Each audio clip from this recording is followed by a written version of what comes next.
John Carpenter, figura de culto del cine de terror, define el miedo y los monstruos utilizando dos historias. En una aldea alrededor del fuego, el chamán apunta a la oscuridad y dice: ahí está el terror. En la selva y sus peligros, en la aldea de al lado, en países lejanos, en todo lo que nos es otro. Ese es el primero de los miedos. En todas las culturas, el miedo al otro y a lo desconocido cristaliza monstruos mitológicos. El segundo miedo está dentro de nosotros, está en el corazón humano y es el más difícil de contar porque implica que todos somos parte del mal y de lo monstruoso. Todas las personas, al fin y al cabo, pueden ser un monstruo. El monstruo es nuestro vecino, habla nuestra lengua.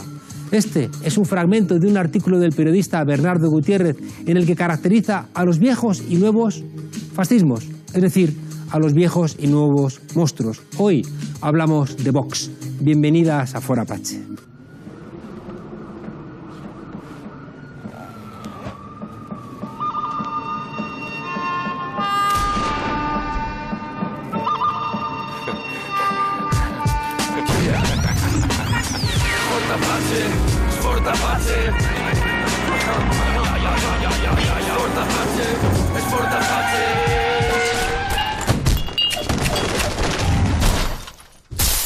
Para hablar de Vox y de las sombras que acechan sobre Europa necesitamos una mesa luminosa y a poder ser sonriente. Nos acompaña María Eugenia Rodríguez Palop de la Universidad Carlos III, profesora de Filosofía del Derecho. Muchísimas gracias por estar aquí con nosotros. Tenemos también con nosotros a Virginia Alonso, periodista del diario Público.es. Buenas noches. También tenemos con nosotros a Nuria Alabao, periodista de Contexto. Buenas noches. Buenas noches. María Corrales, analista político. Muchas gracias por acompañarnos. Raúl Sánchez Cedillo, de la Fundación de los Comunes. Buenas noches. Y cerrando la mesa, Pascual Serrano, periodista bien conocido en esta casa. Buenas noches por acompañarnos. Y como cada programa, vamos con el punto de mira. Las pasadas elecciones en Andalucía han provocado un terremoto en la derecha española. Vox, el partido ultraderechista y racista, ha conseguido 400.000 votos y entra por primera vez en un parlamento con 12 diputados. Recientemente, el diario El País ha publicado que un grupo opositor iraní financió el 80% de la campaña de las elecciones europeas de Vox en 2014. El Consejo Nacional de Resistencia iraní, que aportó 800.000 euros a la campaña del partido de Abascal, es una organización vinculada a un grupo considerado terrorista por la Unión Europea. Esta noche, en Fora Apache, analizamos la extrema derecha en España.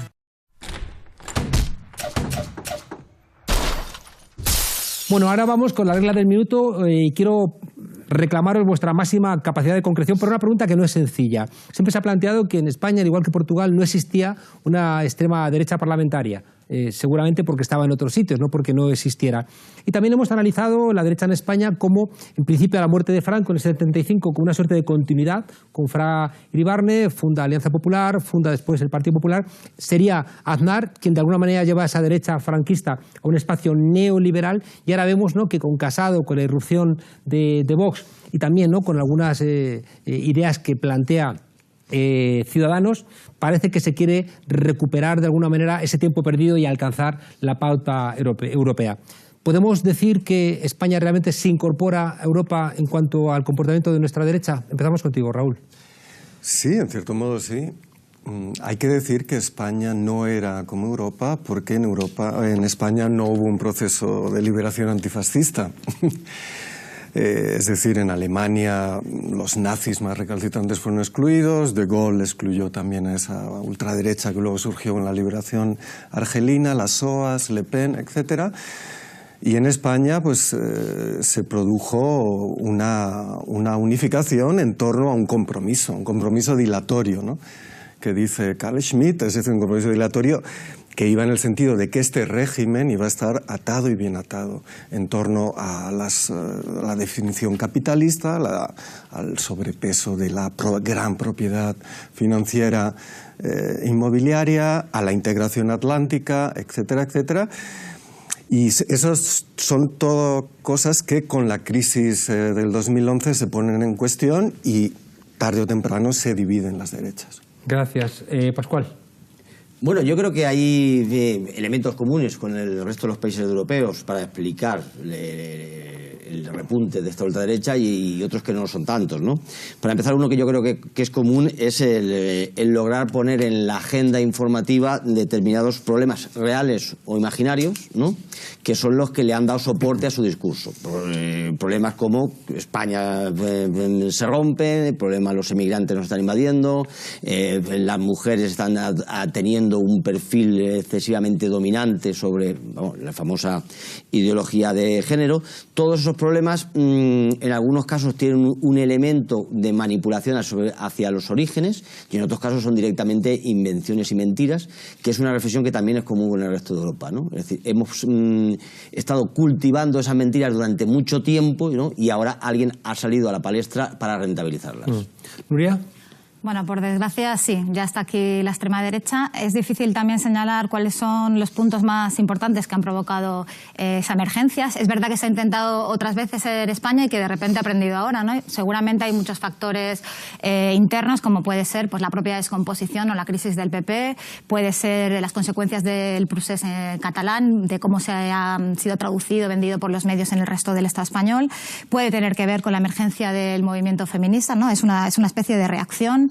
Y, por supuesto, también tiene que ver con que, de alguna manera, el clima que se despertó, el clima político que se despertó con el 15M, ¿no? Ese de impugnación de las élites y del régimen, pues ahora mismo, digamos que ha sido superado por una nueva fase política, una nueva tonalidad emotiva de la política en el Estado español, que es mucho más confrontativa y mucho más bronca, ¿no?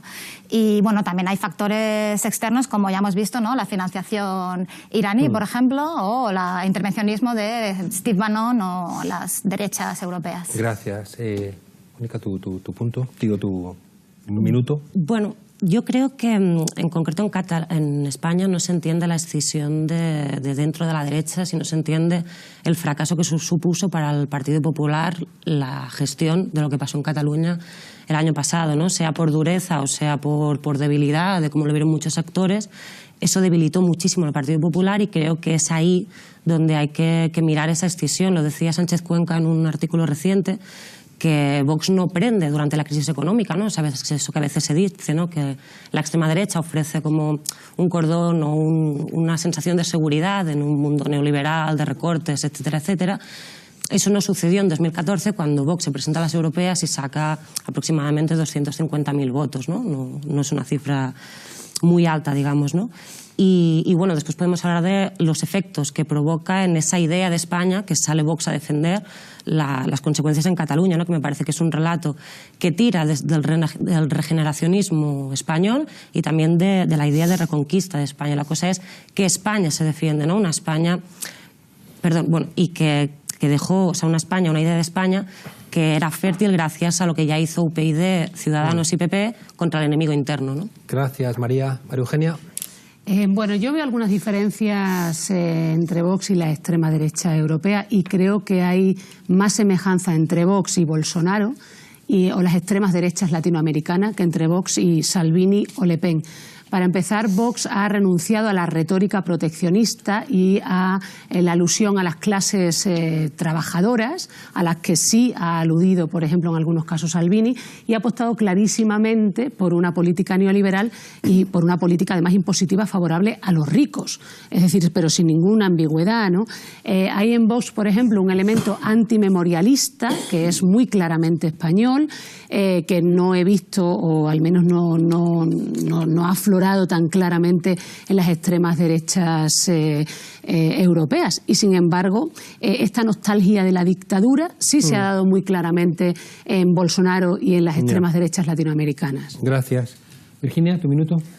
Bueno, estoy bastante de acuerdo con María Eugenia. Yo creo que además hay dos factores diferenciadores, ¿no? Primero, en Europa y también en España, posiblemente esta extrema derecha surge de todas las políticas que se adoptaron en la Unión Europea, ¿no? Que generaron pues una cierta reacción, digamos, ¿no?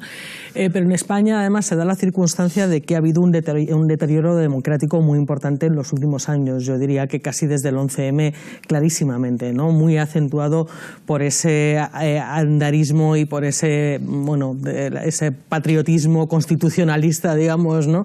Lanzado por Aznar, que ha reducido nuestra Constitución casi a la defensa de la unidad nacional y de la monarquía, ¿no? Única y exclusivamente, y parece que todos los que no están en esa línea están en contra, ¿no? Y yo creo que ese ha sido un caldo de cultivo muy importante para Vox, entre otras cosas que iremos viendo, yo creo, ahora. Muchas gracias, Virginia.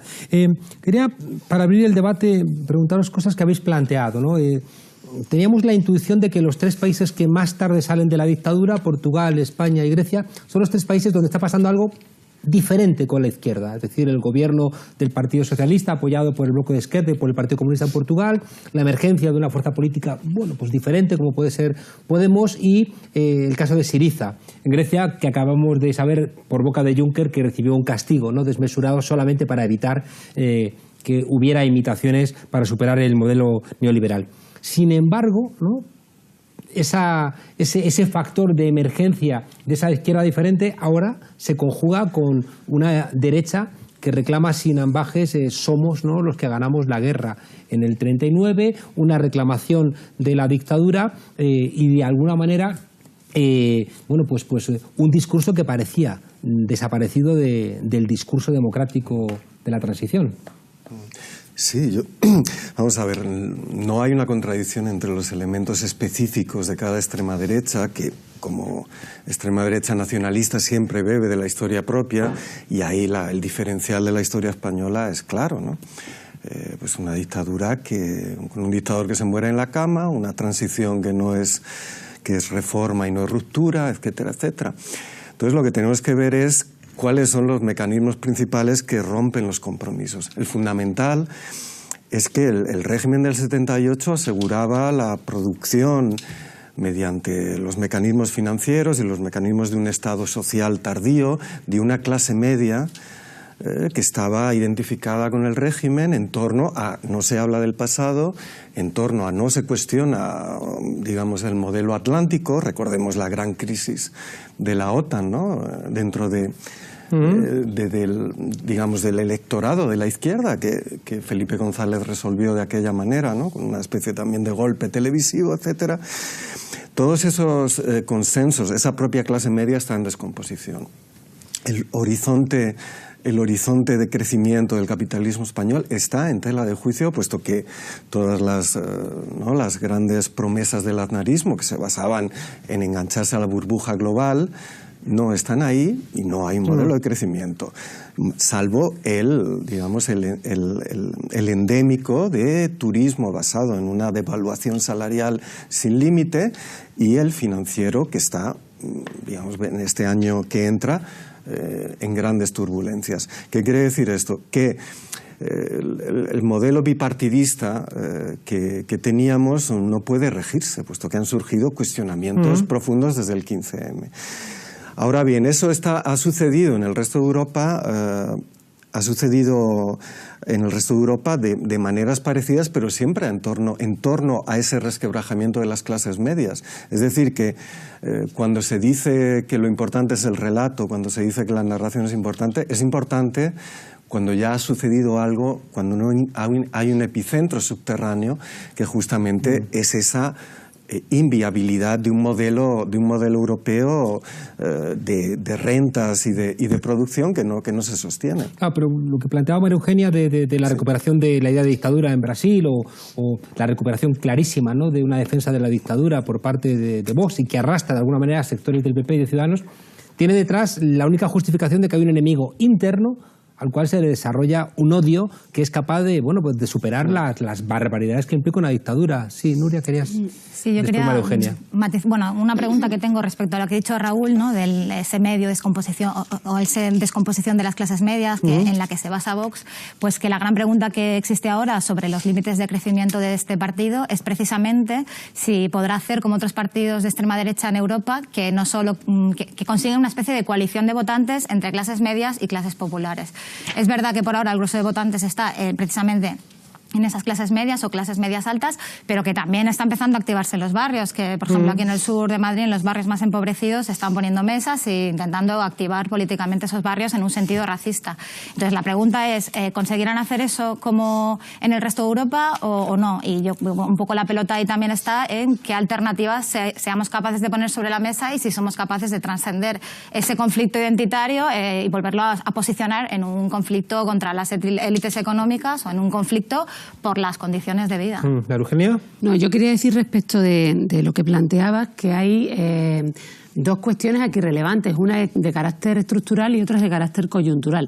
La de carácter estructural es que la dictadura nunca se fue, es decir, que es que aunque hayan emergido izquierdas, por decir, combativas y potentes, ha habido siempre en España una continuidad institucional muy clara entre la dictadura y la democracia. No ha habido ninguna purga administrativa en el ámbito del aparato represor del Estado, ni jueces, ni fiscales, ni policías. Y de hecho hay muchos de estos señores, jueces, fiscales y policías, que se han hecho cargo de una persecución ideológica vinculada a la unidad de España y se ha visto, por ejemplo, en el caso catalán. Por otra parte, la Iglesia Católica ha seguido siendo profundamente dictatorial. Y de hecho los grandes guardianes hoy de Franco, de Queipo de Llano y de todo lo que son las esencias dictatoriales están en los sectores más reaccionarios de la Iglesia Católica. Y ahí también está el monstruo misógino, ¿no?, que apuesta por los colegios segregados, por la familia convencional, es decir, que forma parte, es el brazo armado misógino también de la Iglesia Católica. El elemento coyuntural es Ciudadanos. Ciudadanos ha sido la gran pista de aterrizaje de Vox en España, no el Partido Popular. El Partido Popular es antisistema, prácticamente. Me refiero que Ciudadanos ha sido realmente el partido que ha facilitado, igual que está ocurriendo en América Latina, igual que Macri será el gran facilitador de un gran monstruo que venga también para Argentina, y todos estos partidos, entre comillas, aparentemente socioliberales son los grandes, digamos, facilitadores de este tipo de alternativas.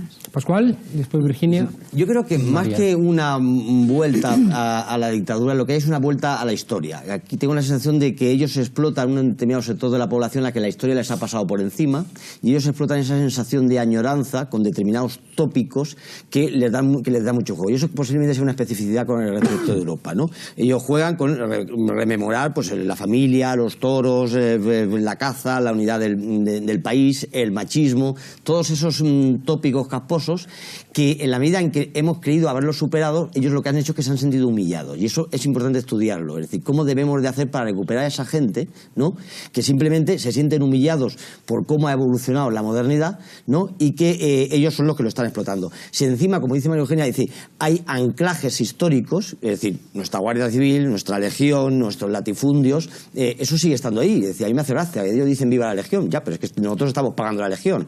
O ellos dicen viva la Iglesia, o viva las misas, ya, pero es que también estamos pagando todo eso. Es decir, es que eso sigue aquí y nuestro modelo también lo sigue manteniendo. Entonces hay elementos que siguen anclándonos en el pasado y luego los que creíamos superados, que ellos los están explotando culturalmente como tópicos, porque hay un caldo de cultivo de una gente, sobre todo en zonas rurales, que está teniendo aceptación. Contra eso creo que además tenemos que actuar y combatir. Luego está el programa profundo económico que tienen, que todos sabemos que es el de la ultraderecha, pero ese no lo dicen. Lo importante, lo que ellos están diciendo es donde saben que puede calar. Ellos no van a empezar a explicar que quieren bajar los impuestos a los más ricos, aunque eso lo tengan previsto, ¿no? Ellos lo que quieren es explotar los tópicos casposos que saben que no tienen parroquia, nunca mejor dicho. Virginia. Claro, es que me hace gracia la palabra casposa porque es exactamente eso, ¿no? O sea, yo creo que esa es una de las grandes diferencias de esta extrema derecha con la del resto de Europa, ¿no?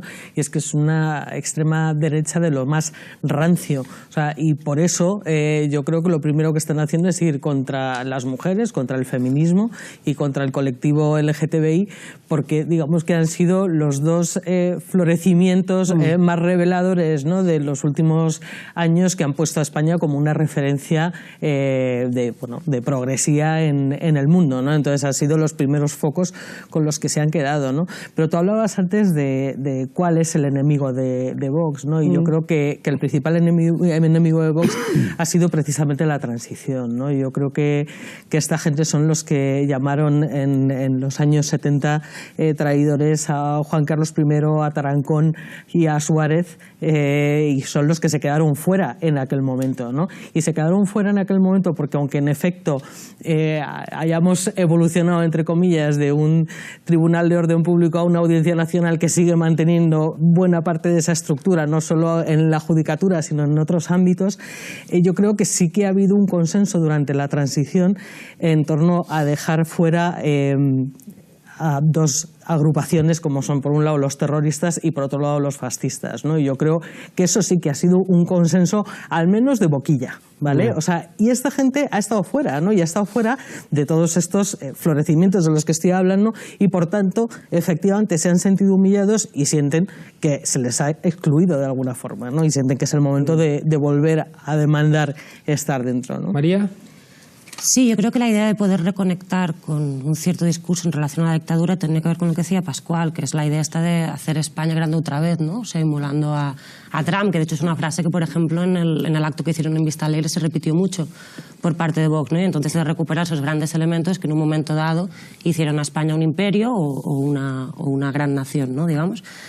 Y en relación a lo que se ha metido al régimen del 78 también estoy de acuerdo. Es decir, Vox en el fondo también es un síntoma de que la crisis del régimen del 78 no se ha cerrado, porque de alguna manera impugna también ciertas partes nucleares del consenso del 78, como por ejemplo el que es el Estado autonómico, ¿no?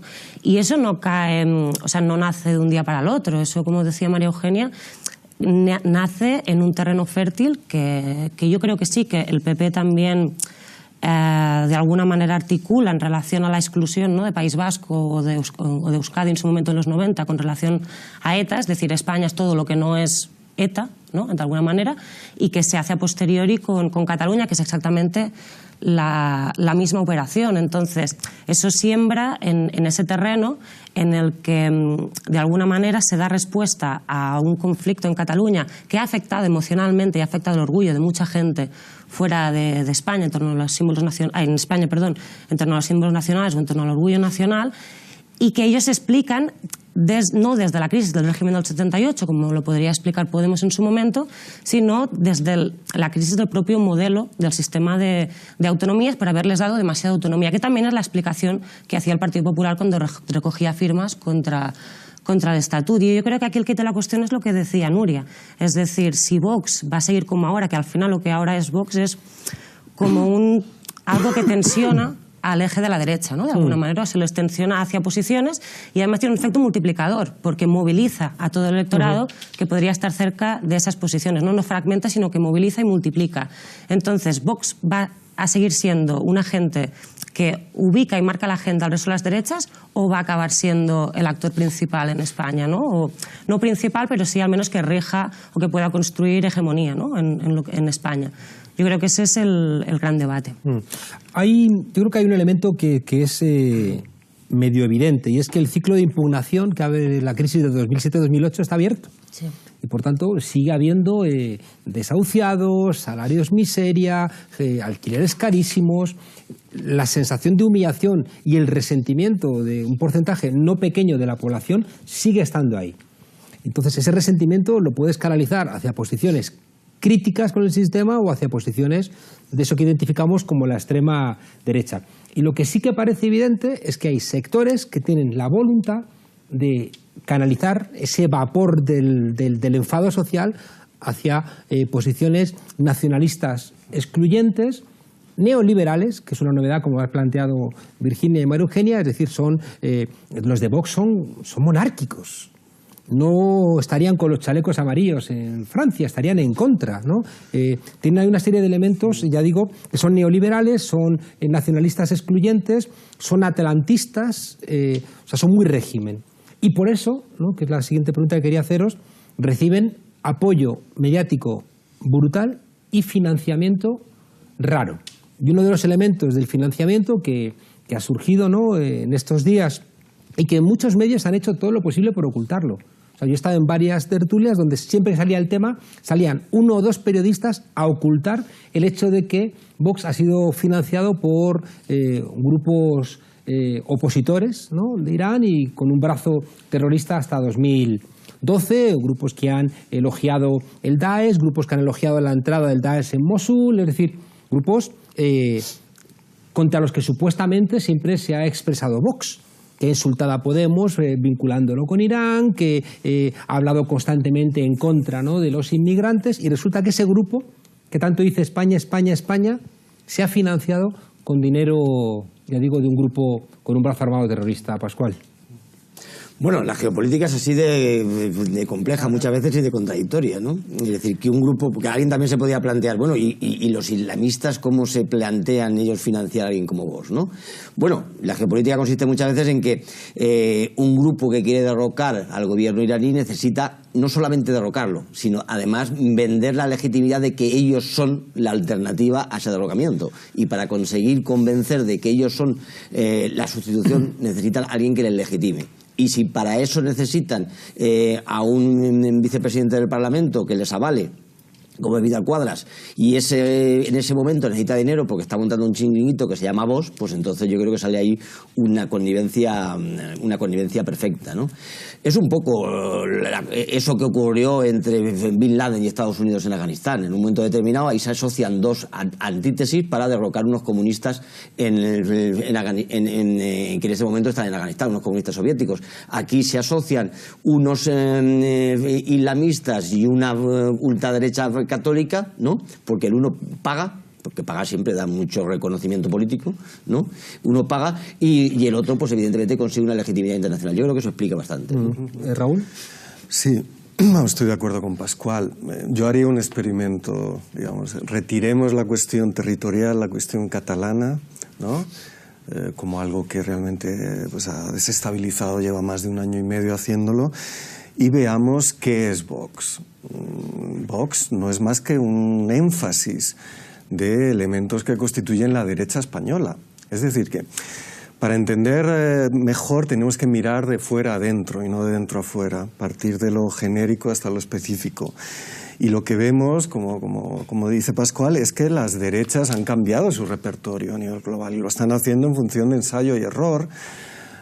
Digamos, los neocons, el propio Aznar, ¿no?, de su asociación con los neocons, que tenían una retórica pues de nation building, de Occidente contra el atraso islámico, ahora están han cambiado la narrativa hacia una narrativa neocolonial a una narrativa anticomunista, totalmente anticomunista, y una narrativa contraria prácticamente, anti-ilustración, es decir, contra la Revolución Francesa.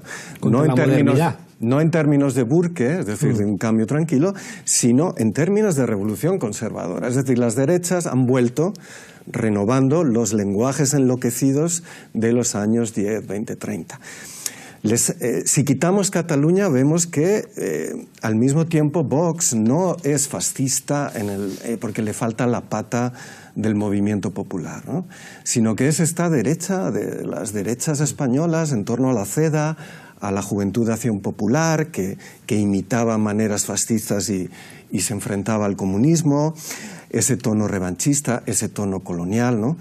Pero les falta ese elemento y yo creo que eso es algo en lo que tenemos que insistir, porque eso es lo que insisto, pensamos retirando la cuestión catalana, que yo creo que es su surtidor de votos absoluto, y hasta que no haya alguna salida ahí, lo hablábamos el otro día en el programa, me parece que va a estar muy jodido, porque ese centro de gravedad que está creando Vox en todas las derechas tiene ahí, porque ellos son los directos, los que van al grano, los que van a por ellos, cuando a nivel institucional hay una parálisis completa y un diálogo de sordos. Pero si quitas eso, vemos que es una derecha antisocial, una una derecha absolutamente que no solo puede aspirar a dar un golpe de Estado, a dar un golpe de Estado y a tener la calle en términos pues de lo que siempre se ha teorizado en el golpismo español, que son los supuestos legitimadores, ¿no? Claro. Crear una situación que obliga a una intervención del Estado y a una decantación de la monarquía. A veces tengo la sensación de que todas estas nuevas derechas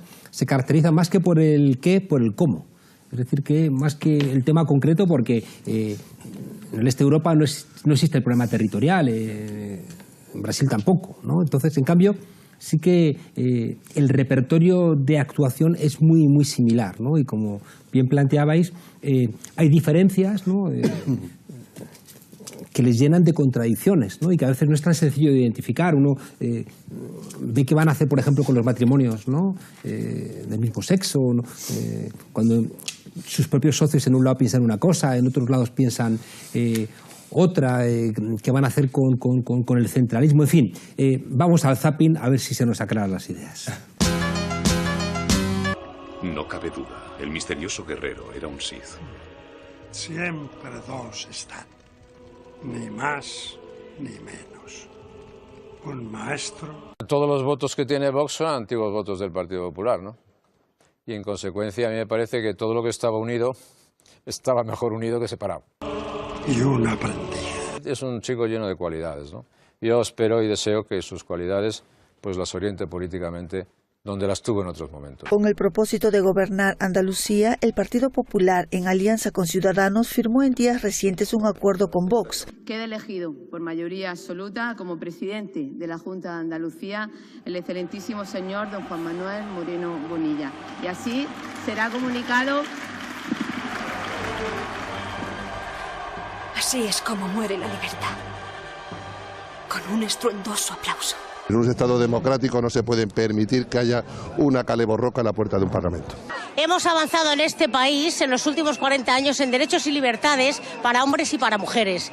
Y lo que no entendemos es que una fuerza de ultraderecha forme parte del Parlamento de Andalucía. Esto es una cuestión que nos lleva a momentos preconstitucionales y no estamos de acuerdo. Nosotros no estamos sorprendidos por la actitud de aquellos que han querido durante estos días y durante estas semanas incendiar las calles.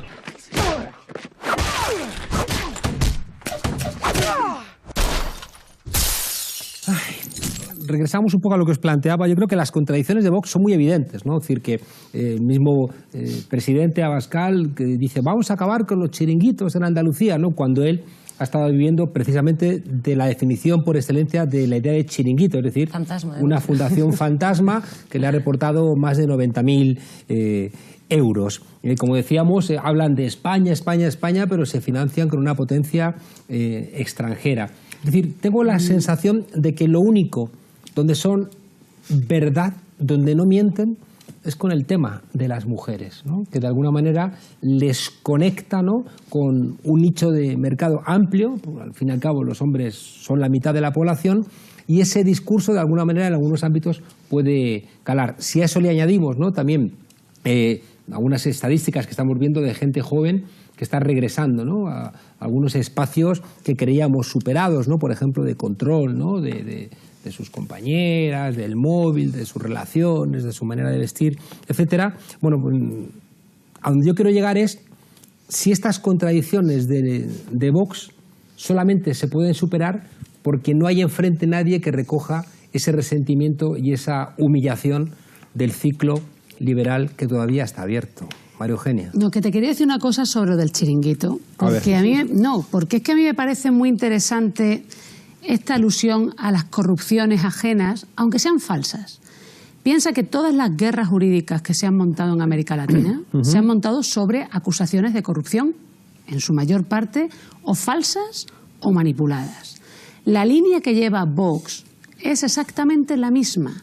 Vox, la línea que lleva es la de montar guerras jurídicas, montajes judiciales, en la idea aparente digamos, de que el otro es un corrupto y haciendo ver que todo lo público está corrupto, mientras que lo privado, el mundo empresarial, todos esos grandes terratenientes, esos grandes propietarios a los que ellos están favoreciendo impositivamente, son, sin embargo, bueno, pues personas honestas.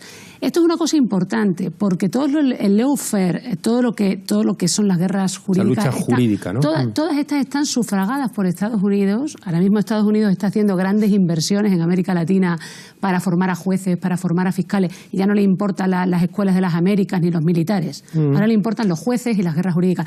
Esto es una cosa muy importante, porque yo creo que es la línea que ellos llevan y quería detenerme un momentito ahí.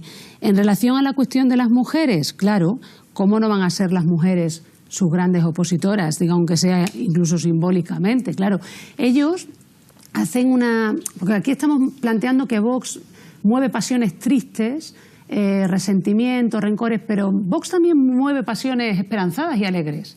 Ellos están aludiendo permanentemente a un imaginario de lo común, un imaginario perdido, un nosotros perdido, y a un nuevo riquismo que ellos creen que ellos quieren hacer creer a la gente que va a volver. O sea, puede ser que encuentren un caladero precisamente en lugares donde la gente es clase media-baja, pero tiene una aspiración a ser algo más. Es decir, porque están continuamente apelando también a esas pasiones, digamos, de crecimiento, que parece que con la crisis del estado de bienestar, con la crisis del estado social, no, pues ya no se pueden tener, ¿no? O sea, hay una pasión alegre ahí que mueven. Y las mujeres mueven también pasiones alegres que tienen que ver con imaginarios de lo común.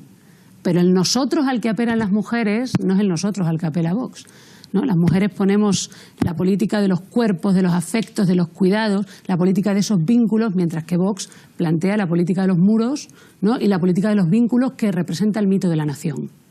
Por lo tanto, hay dos imaginarios de lo común ahí que están en colisión, ¿no? Y que se pueden confrontar. La nación es mujer, hay que cuidarla, y es el ejército, que es varonil, que tiene la misión de rescatar y de cuidarla. ¿Nuria? Incluso más aún, la mujer tiene la tarea de procrear para la nación, claro, ¿no? Los futuros ciudadanos frente a la invasión de extranjeros. Pero bueno, en cualquier caso, eso que has comentado antes tiene razón, ¿no? Que esta ultraderecha se parece más a la de Europa del Este que a la de Europa Occidental, ¿no? La ultraderecha renovada de Marine Le Pen, por ejemplo, ¿no? Entonces es curioso porque precisamente yo creo que eso en realidad es un límite. Tú decías, ¿pueden generar una nueva hegemonía? Para mí eso es un límite claro, ¿no? Para que la ultraderecha, por ejemplo, en Francia tenga los resultados que ha tenido, ha necesitado pues disfrazar su islamofobia, por ejemplo, precisamente de defensa de los derechos de las mujeres. Ha tenido como que aceptar o al menos disfrazar que acepta ciertos consensos sociales que han salido, pues por ejemplo, de las revueltas del 68, una serie de derechos que hemos adquirido y que de repente, pues en estos países ya no se pueden impugnar si uno quiere generar mayorías sociales.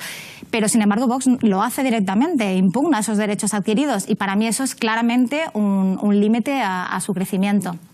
Y Virginia, y luego María, decir, me da la sensación de que esa derecha que reclama Vox se parece más a la sección femenina, ¿no? de los tiempos de la dictadura, que este feminismo neoliberal, ¿no? Que lo que reclama es igualdad de derechos para poder ser empresaria en una multinacional.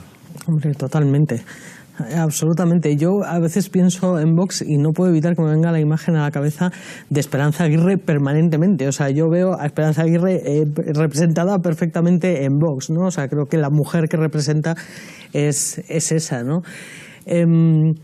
No lo sé, o sea, yo hay una cosa que sí que me preocupa, y me preocupa bastante, y espero que alguno aquí sea capaz de desmontármela en un pispás, ¿no? El otro día oía a un tipo de Vox en una tertulia en la tele, le hacían una entrevista, ¿no? Hablaba en sus términos de dictadura del feminismo, pero lo que venía a continuación a mí me dejó un tanto preocupada, ¿no? Porque decía que, argumentando eso de la dictadura del feminismo, que bueno, que llevábamos muchos años viviendo en un clima en el que muchos hombres habían sentido que no podían hablar, ¿no? Y que no podían decir lo que pensaban, ¿no? Y que entonces, bueno, obviamente ya lo elevaba a los términos de autocensura, hemos vivido en esta dictadura en la que no podemos hablar, etcétera, etcétera, ¿no? Pero sí que me llevó a pensar, y va en la línea de lo que comentaba antes también Pascual, que hay ahí un cierto sentimiento eso de humillación, ¿no? Y que el tema Vox ha sido un tapón que se ha destapado y que de pronto ha empezado a salir un montón de gente que lleva callada mucho tiempo por la circunstancia tendencia que sea, ¿no? Y yo eso lo estoy viendo. Iba a decir en redes sociales, que es menos importante porque, como sabemos, pues están muy manipuladas también, ¿no? Y bueno, por bots, por lo que queramos, ¿no? Pero lo veo también en la calle. O sea, y veo cómo hay gente que, bueno, por lo que decíamos antes, ¿no? O sea, el fascismo, claro, o sea, están envalentonados porque han sido legitimados, ¿no? Y tienen un discurso que hasta ahora era políticamente incorrecto y ahora se convierte de nuevo en correcto, ¿no? Y a mí eso me da miedo. O sea, me da miedo porque yo lo que más temo de todo esto es que ese clima de tensión permanente que se está alimentando a través de las redes, sobre todo, termine pasando a otros ámbitos, ¿no? Y a mí ahí me parece que ya entramos en un riesgo un poco más delicado, ¿no? María y Raúl. Yo ahí, o sea, ahora pues, como comentaba Nuria, o sea, creo que Vox son muy buenos en lo que tiene que ver con la estrategia comunicativa. Y entonces, antes de disputar la hegemonía, tienes que disputar la agenda. Y yo creo que el tipo de medidas en las que Vox está entrando, como por ejemplo las que situó en el Pacto Andaluz, en el que todo el mundo nos pusimos a hablar sobre las medidas que ellos estaban proponiendo, es una excelente manera de disputar la agenda, que además es muy común. O sea, cuando eres un movimiento nuevo, un partido pequeño, un partido que no tiene acceso a los grandes medios, lo mejor que puedes hacer es proponer una medida muy arriesgada o muy arriesgada y que llame la atención y que todo el mundo se ponga a debatir entre ellos, que es una estrategia, o sea, muy usada en comunicación. Yo creo que ellos están en esa fase, en la fase de llamar la atención, movilizar ciertas pasiones en torno a eso y reabrir debates, que ahí es donde yo veo que está el riesgo. Es decir, cómo el feminismo, como creo que es el agente que es capaz, como decía María Eugenia, de ofrecer una idea de comunidad nueva, una idea de comunidad esperanzadora, ilusionadora, que además tiene una capacidad de ofrecer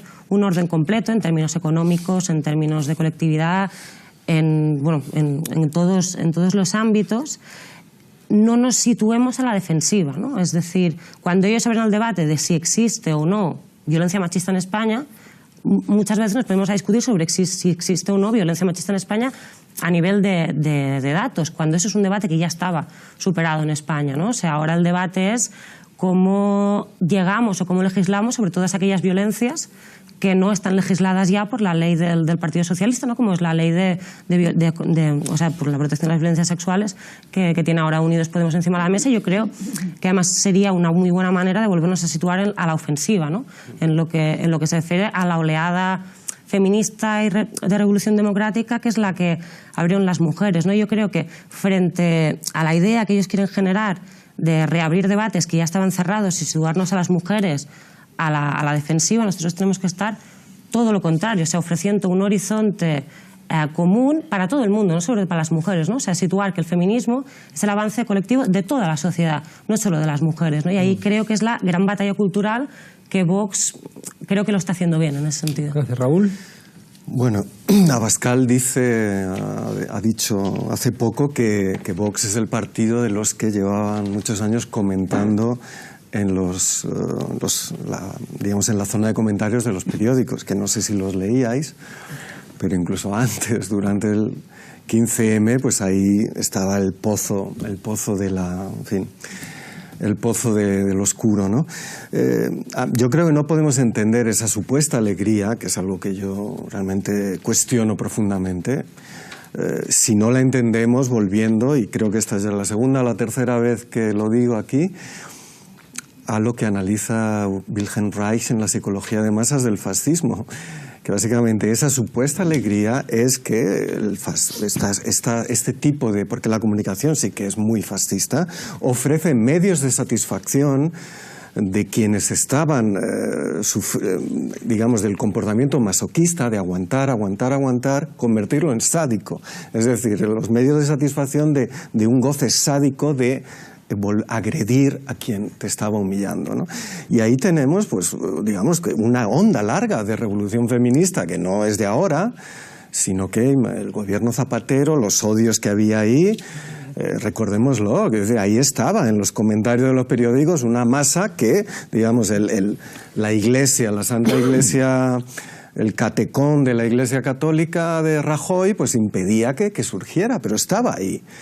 Lo que sucede ahora es que se ofrece aceptabilidad, medios de satisfacción de algo que no es alegre, porque es solo la única alegría de esa nación y de ese común se basa en aniquilar al otro, se basa en volver a humillar. No tiene, ni siquiera Vox tiene un discurso de la ternura, no tiene un discurso del perdón, es un discurso de la venganza, de lo que en Alemania se llama Ressentimenspolitik, es decir, es la nuestra. Y tienen con el movimiento feminista y obviamente con la ley de violencia de género, que supone un instrumento jurídico, todo lo criticable que queramos, pero que pone coto a todo eso, más la cuestión de Cataluña, tiene lo que, Juan Carlos, tú conoces bien, que es la leyenda, la puñalada en la espalda, ¿no? Lo de Cataluña ha sido la puñalada en la espalda, la gran traición que se necesitaba para coagular esto en torno a algo que no es común, porque el común, en fin, es otra cosa. Si queremos hablar de común, hablemos de común podrido, porque un común que tiene muertos en el armario, que tiene fosas comunes, que tiene violaciones y matanzas, eso no es un común. Eso es otra cosa. El común es justamente algo construido con todas las singularidades y construyendo una república de libres y de personas libres e iguales. Nos hemos comido el tiempo. Tenéis un minuto para hacer vuestras conclusiones. Yo creo que hay algo que no hemos terminado lo habéis señalado, ¿no? Tengo la sensación de que la izquierda ha dejado de construir comunidad. Es decir, que en muchos lugares la comunidad la está construyendo la Iglesia evangélica, la está construyendo la extrema derecha, la está construyendo los que se han arrogado el derecho a definir, ¿no?, lo que es la patria, y la izquierda de alguna manera, una parte se quedó detenida en la defensa del Estado social, y la otra, ¿no?, que estaba a la izquierda de la izquierda socialdemócrata, ahora está pidiendo lo que defendía hace 40 años esa izquierda socialdemócrata. Y en esa parálisis, a la hora de construir una comunidad alternativa, creo que es donde emerge, ¿no?, esta mentira que encuentra un hueco, pues porque satisface cosas, ¿no? Yo creo que nos engañaríamos si no viéramos que están ofreciéndoles cosas, que hay gente que les produce tranquilidad. Que puede ser, por lo que decía Virginia, lo que dices tú, les produce tranquilidad a veces porque les está permitiendo ser canallas. Hoy, ¿no?, hemos escuchado a Berlusconi decir que vuelve a la política, ahora que se le ha terminado la inhabilitación, a luchar contra el populismo, a defender la limpieza política y la honestidad en la vida política. Y dices, no puede ser verdad que Berlusconi pueda estar diciendo eso, pero lo está diciendo sin ningún tipo de problema. En fin, volvemos a la regla del minuto para cerrar vuestras conclusiones. Empezamos contigo, Pascual. Bueno, yo creo que hay una diferencia de Vox con los partidos de ultraderecha que es una desventaja y que tenemos que utilizar. Es decir, hay un perfil mucho menos soberanista que Le Pen o que el gobierno o que Trump con su proteccionismo o que con las leyes laborales de Italia, y hay una lucha, lo que tú decías, el cómo, una lucha mucho más cultural, ¿no?, por parte de ellos, ¿no? Es decir, la virilidad, la nación, la familia, los famosos toros y la caza. Es decir, yo creo que es importante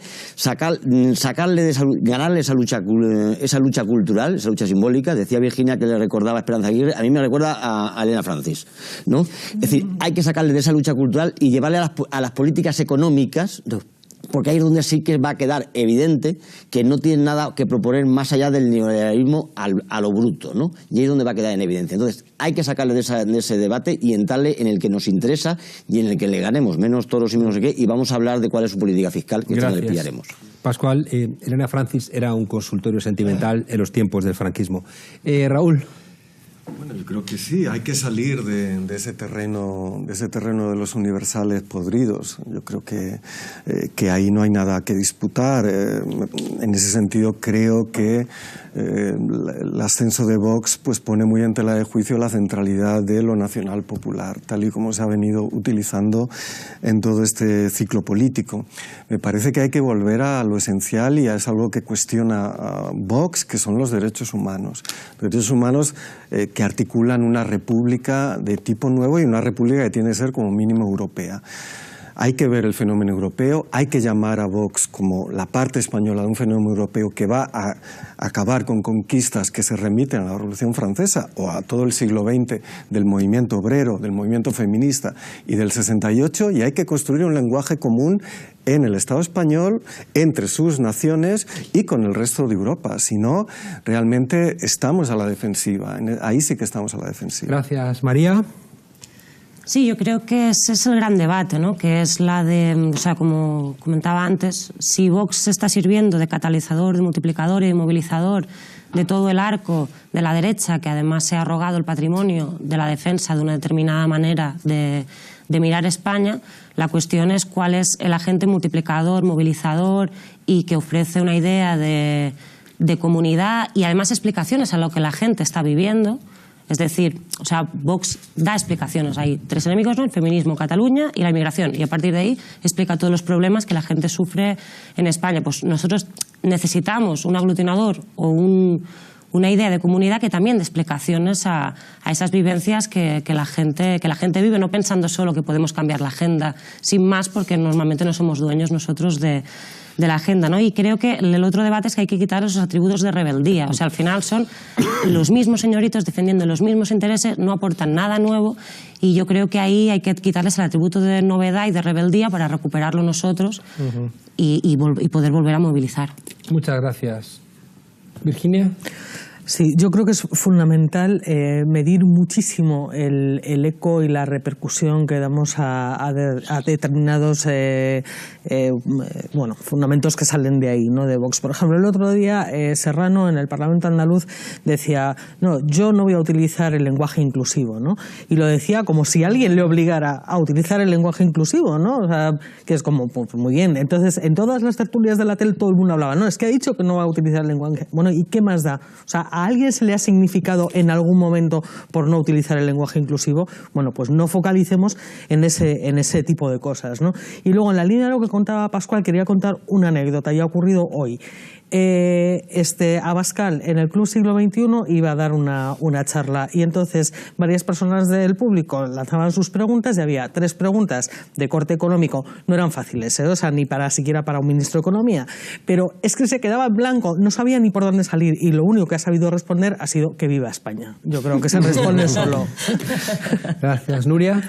Bueno, pues se han dicho muchas cosas en relación a que la extrema derecha crece en un clima de inseguridad que ellos intentan de incitar, ¿no? En una especie de promoción de la guerra social y que precisamente es eso lo que tenemos que contraatacar.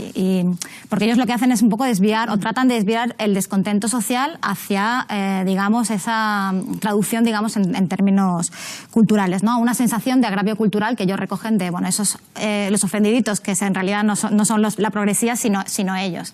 Pero bueno, en cualquier caso, que lo que hay que hacer, por lo tanto, para mí la construcción de comunidad de la que tú hablas sería volver a intentar una política del 99%, ¿no? Una política de que un nosotros construido sobre la base de quién es el verdadero enemigo, que no son ni los migrantes, ni las feministas, ni los catalanes, sino que son las élites económicas, y buscar y luchar juntos por más derechos sociales y bueno, precisamente creo que el movimiento feminista es el movimiento que ahora tiene mayor capacidad de hacer eso, ¿no? Y también de construir esa comunidad de la que tú también hablas. Gracias. María Eugenia, tu minuto. Bueno, yo conectando con Nuria diría que Vox surge porque hay mucha gente sola, vulnerable, que tiene miedo. Y muchos de esos miedos son falsos, son fantasmas, pero hay otros miedos que son muy reales, que son miedos muy justificados. Y Vox es una respuesta más a la vulnerabilidad en la que nos ha dejado el neoliberalismo y todos los partidos que han sido conniventes con el neoliberalismo, que no solamente han sido partidos de derechas, como he mencionado antes el caso de Ciudadanos o partidos socioliberales, sino también partidos socialdemócratas. Frente a ese miedo hay que dar otra respuesta, que no es la respuesta de Vox, y esa respuesta la puede dar, entre otros movimientos, la puede dar el feminismo, que plantea un imaginario de lo común, un imaginario de los vínculos, un imaginario de la protección frente a la vulnerabilidad, que es distinto. Los vínculos del feminismo son vínculos anclados en los cuerpos y en las necesidades y en los derechos, y no en los mitos, como el mito de la nación, por ejemplo, o el mito, digamos, de los migrantes como potenciales delincuentes. Creo que frente al miedo hay que dar respuestas. Muchas gracias. Pues esperamos haber dado algo de luz. Parece evidente que el modelo neoliberal nos convierte a todos en mercancías, nos convierte a todos en absolutas mercancías, y las mercancías están todos los días en lucha implacable en el mercado. Quizá la extrema derecha ha entendido cosas que la izquierda ha olvidado, y quizá va contra el feminismo porque el feminismo real es anticapitalista. Quizá va contra los inmigrantes porque los inmigrantes siempre, al menos en Europa, siempre han tenido derechos. Y va contra la izquierda y la democracia porque implican terminar siempre con los privilegios. Ojalá hayamos dado un poquito de luz. Me despido. Juan Carlos Monedero, ya saben, en este par de meses sustituyendo a Pablo Iglesias, que está con permiso de paternidad. Disculpen las toses. Tenemos a España, y me temo que Europa, aparte de la gripe de la extrema derecha, otra gripe más común que nos afecta. Nos vemos hasta la semana que viene.